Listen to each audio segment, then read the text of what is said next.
اور جہاں تک اس کے فضائل فوائد کا تعلق ہے تو عام طور پہ جو ہے وہ بس اوقات انسان کسی ایسے دشمن کی اس میں نرغے میں پھنس جاتا ہے کہ چھٹکارے کی شکل نظر نہیں آتی.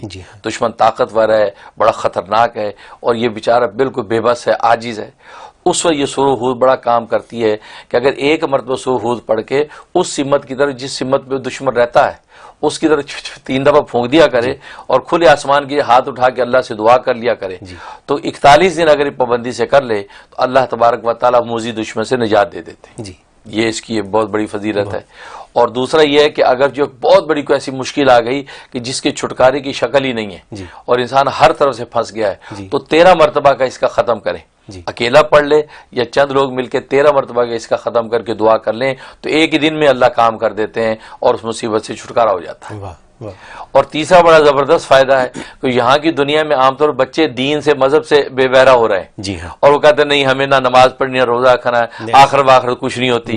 یہ بہت ہو رہا ہے، بڑوں چھوٹوں میں یہ فتنہ پیدا ہو رہا ہے. اس کے سورہ ہود میں بڑا کمال ہے کہ اگر سورہ ہود روزانہ تلاوت کر کے پانی پہ دم کر کے ایسے بچوں کو پلایا جائے یا گھر کے کھانے پینے پہ پھونک دیا جائے اور پانی ان کے کپڑوں پہ بھی چھڑک دیا جائے جو کلوز وغیرہ میں ہے اور یہ 21 ڈیز پابندی سے کر لیں اللہ ان کے اندر فکر آخرت پیدا کر دیں گے اور نیک ہو جائے گا. دیکھیے یہ ایسا ہے، یہ تمام امریکہ اور یورپین میں رہنے والے پاکستانی یا مسلمانوں کی بلکہ پاکستان جیسی جگہ پہ رہنے والے مسلمانوں کے بچوں کے یہ پرابلم ہے کہ نو میٹر کہ ماں باپ یا بڑے کتنا بھی سکھائیں بچے جو ہیں وہ اسلام کی طرف راغب نہیں ہیں آج کل کی دنیا کی باقی مصروفیات میں سے. بالکل صحیح. تو اس کا آپ نے حل یہ بتایا کہ سورہ ہود کو 13 دفعہ پڑھیں. 13 مرتبہ. بالکل 13 مرتبہ نہیں روز ایک دفعہ، روز ایک دفعہ پڑھیں.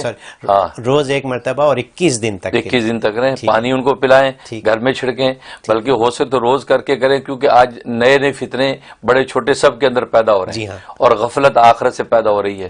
تو یہ سورج یہ بڑی زبردست اکسیر ہے کہ انسان کے اندر فکر آخرت پیدا ہو جاتا ہے اور گناہوں کا خوف پیدا ہو جاتا ہے. یہ ہمارے جو اتنے کالرز کال کرتے ہیں اور پوچھتے ہیں کہ ہمارے بچے جو ہیں وہ غلط راستے پہ جا رہے ہیں تو ان کے لیے آپ نے حل بتا دیا ان کے سوال سے پہلے. زبردست حل، بہت زبردست. اور دوسرا یہ کہ خواب میں اس کی تعبیر، اگر خواب میں کسی نے اس کو پڑھا یا سنا تو حضرت عمر فاروق رضی اللہ تعالیٰ فرماتے ہیں کہ اس کا مطلب اس کے دشمن بہت ہوں گے، اس کے دشمن بہت ہوں گے لیکن کوئی اس کا نہیں بگاڑ سکے گا اور یہ ہر طرح دشمنوں سے محفوظ رہے گا.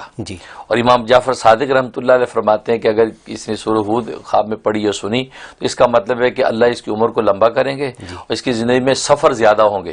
سفر زیادہ ہوں گے اور اس کو یقین و ایمان کی دولت سے اللہ جو ہے وہ سرفراز کریں گے.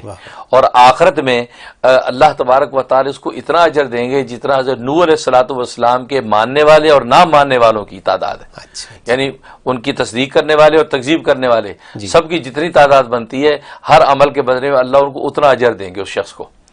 اور آخرت میں اس کو جو ہے ان لوگوں میں شامل کریں گے جو دوسروں کی شفاعت کر کے جنت میں داخل کرے گا. اللہ اس کو یہ مقام دے گے کہ وہ اس مقام پر فائز ہوگا کہ آخرت میں یہ شفاعت کرنے والوں میں شامل ہوگا. یہ خواب میں اس کی تعبیر بہت عمدہ اعلیٰ.